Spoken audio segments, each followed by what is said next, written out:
Well, hello, my fabulous friends. I hope you're doing well. Well, this is something I'm going to read about today. I'm going to read about the curious case of Buffy Sainte-Marie. Now, in case you don't know, Buffy Sainte-Marie is a world famous, and I say world famous because she's known around the world, indigenous musician.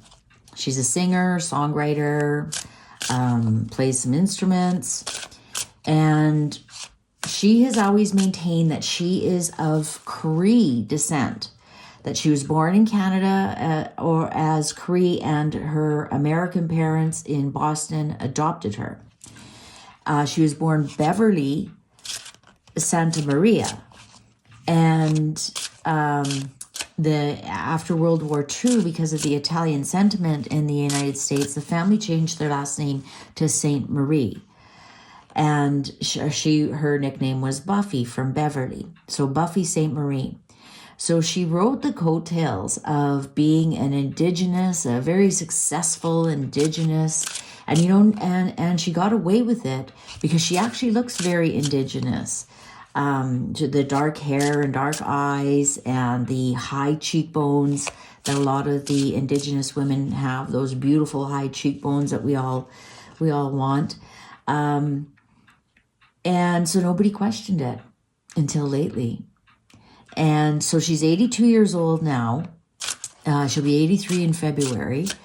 And they discovered she was born in the U.S. to parents of European heritage. Her mother was English and her father was Italian. And both her parents were born in the United States.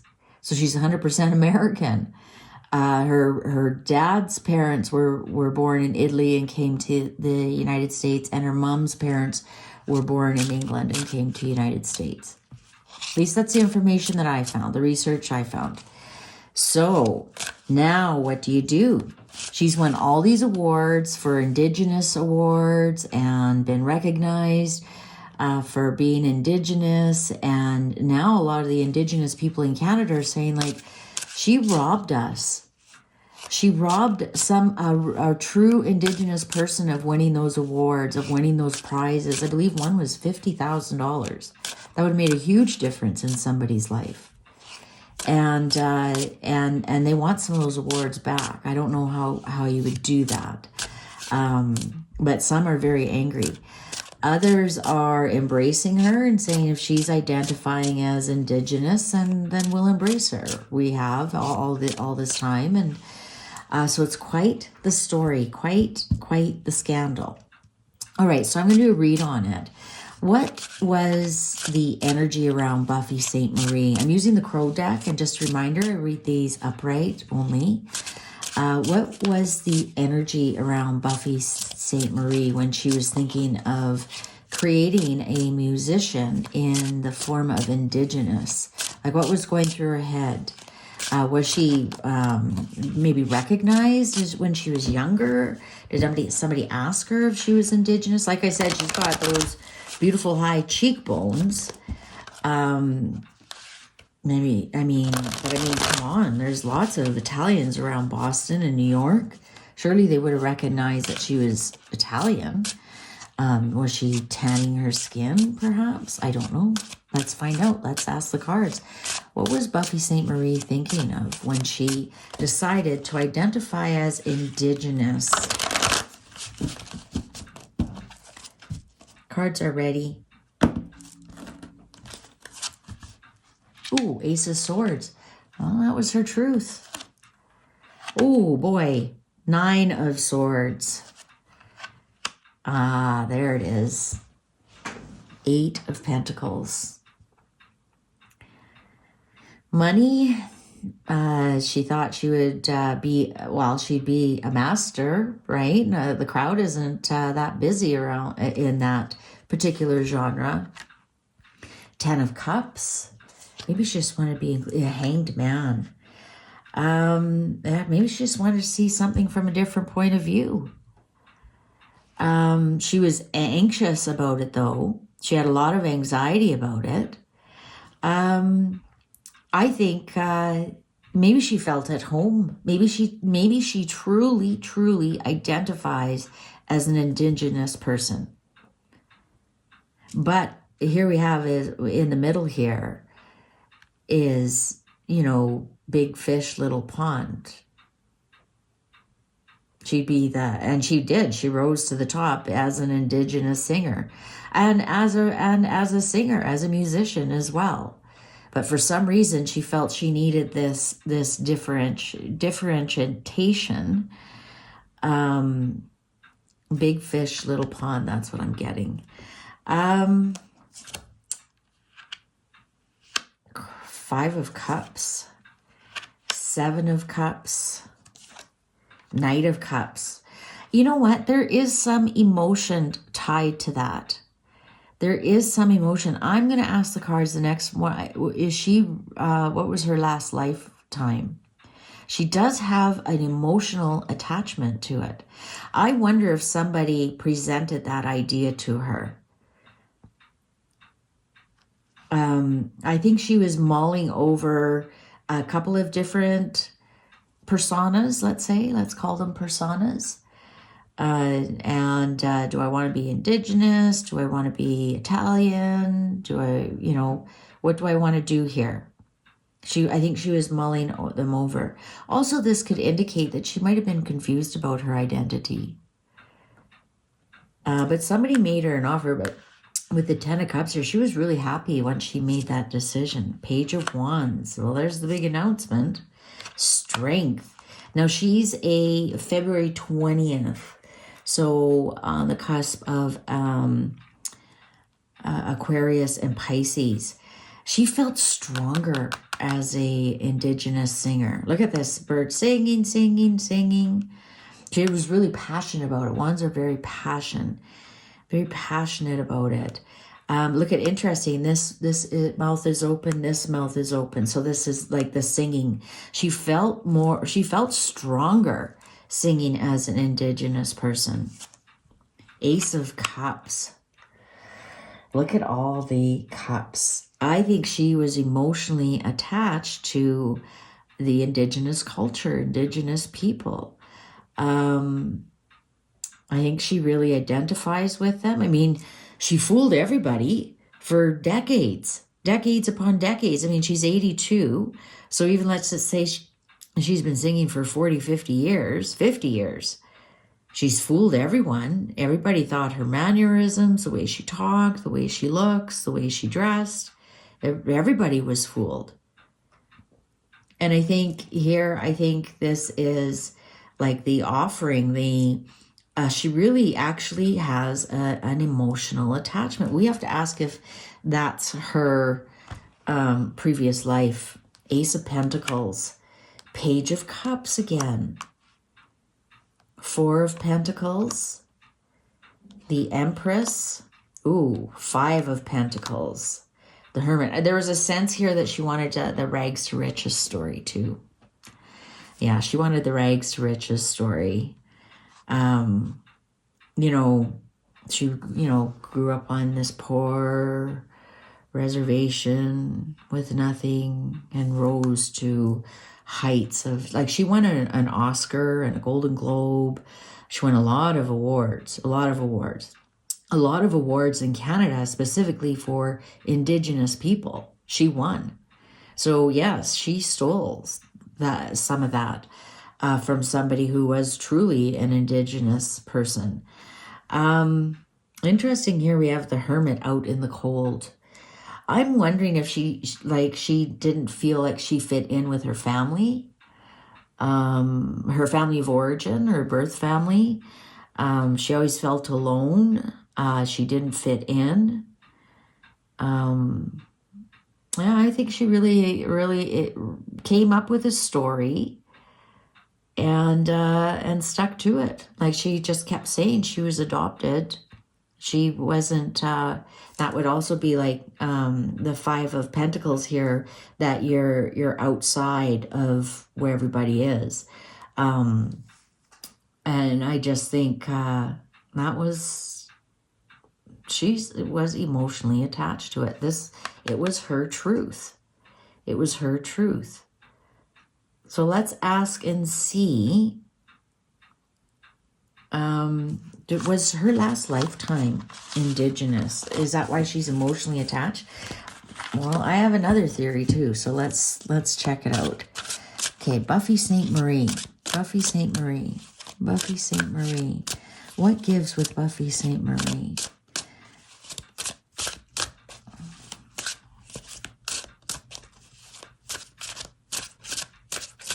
Buffy Sainte-Marie. Was she Indigenous in her previous life?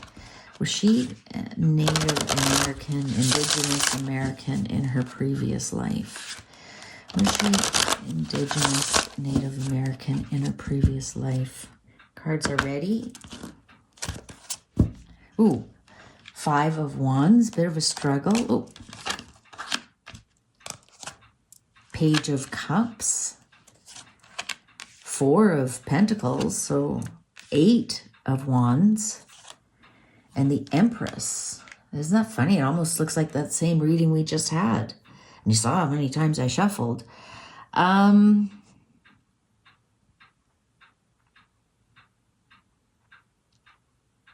don't think so. I'm not getting a real vibe here. Whatever she was at the top of her game. She was very active.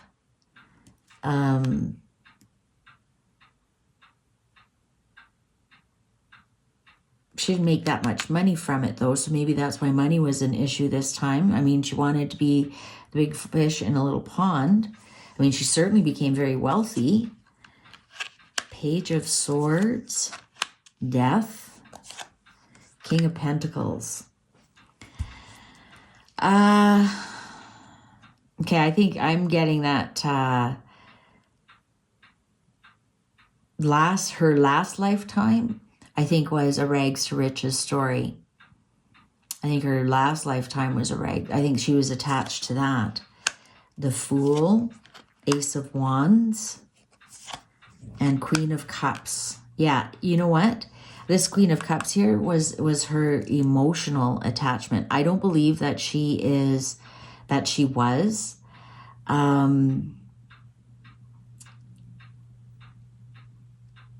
I have another theory why she did it, but she definitely was in a higher position in her last lifetime. She was very active, and she definitely had a rags to riches story in her last lifetime. She lived a very long life. She was very, it was a good life, actually. It was a very good life. I don't see any tragedy in it. The Hanged Man. But it might have been a boring life. Okay. Now here's my second theory. Did she fall in love with an Indigenous boy? Because there's I believe at one point she identified as a Mi'kmaq, and those are on the East Coast there, and they're a very special tribe, actually. Buffy Sainte-Marie.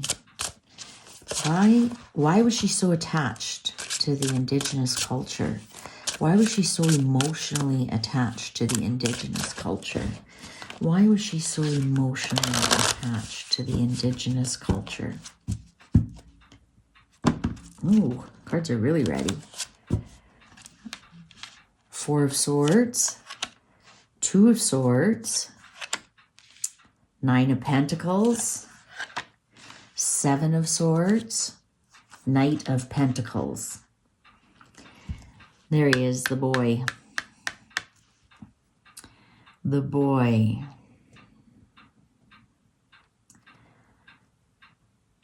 You know what? This is going to sound really strange, and I don't mean to offend anybody in any way whatsoever. I think in her previous life, she was well off, and she had to come up with a strategy to get a boy who wasn't. Let's continue to read. Yeah. I think it was like a case of rich girl, poor boy. and the boy was maybe on the wrong side of the tracks. I'm not trying to offend anybody. I'm just trying to tell you a story. Okay. And I think she, again, that last read showed that she was wealthy. And yeah, and she might have been like like we have to think her previous life would have been in the 1800s. So this is showing me that she was in a different class than him. And she really missed him. She really missed him.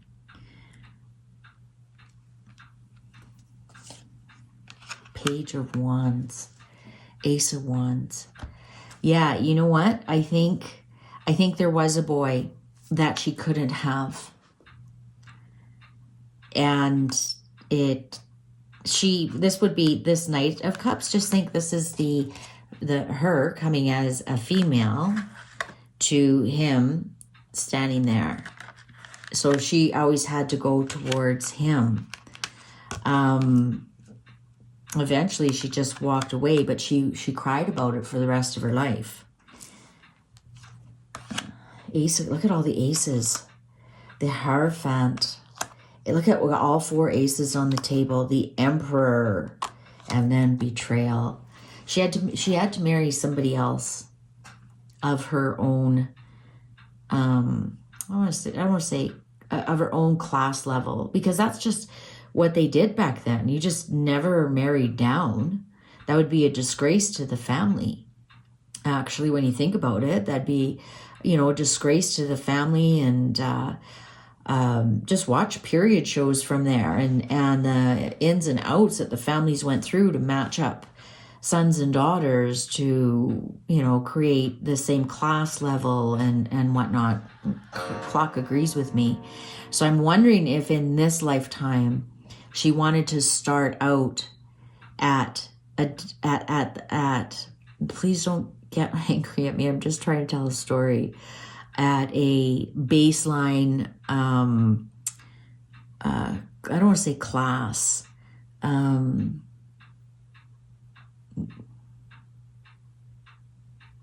Let's just say not well respected, right?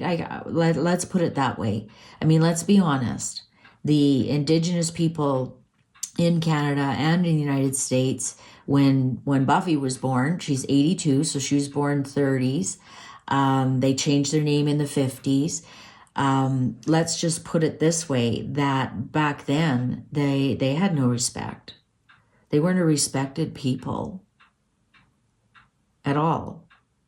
And nobody had high hopes for them or anything. So maybe she thought this lifetime she wanted to start at a really basic level of society and then work her way up, rather than being up on top and then finding somebody who was not in her class level, even though we don't really have that much anymore here. Most people don't think of class that way. Some still do. But let's say, so she wanted to start out with them on the ground. That's better wording. With them on the ground and work her way up. And then that way she's not coming down, like falling in love with somebody who is beneath her in her mind or class, right? This is so difficult to talk about without, using trigger words or like how I'm just trying to tell a story here. And I think that's what happened. I think she was forced to marry somebody that was within her class. Look at all the aces, all the, yes. I asked, what, was it because of a boy? And he showed up right there in the first line that she couldn't have. And she talked about him for the rest of her life. But she did end up marrying somebody, this emperor, and here with the Hierophant and the Emperor, and she lived a broken heart. I wouldn't be surprised if this fellow was Indigenous, and maybe when she came back into this life, she just wanted to be Indigenous, maybe to find him again. But it was because of a boy, and also a little bit of the big fish, small pond A little bit for the money. A little bit for the money. But that's why in that first read, all those cups are there. She was emotionally attached. And it's because there was a boy. It's always a boy. It's a love story. Wow, that explains it. But when she says she identifies, my cards say that's true. That's true to her heart. She does. She very much so identifies as that, even though she's not biologically. All right. Wow. Didn't expect it to go this way, actually. Nice surprise for me, too. Thank you so much for watching. I sure appreciate you. Take good care. Bye for now.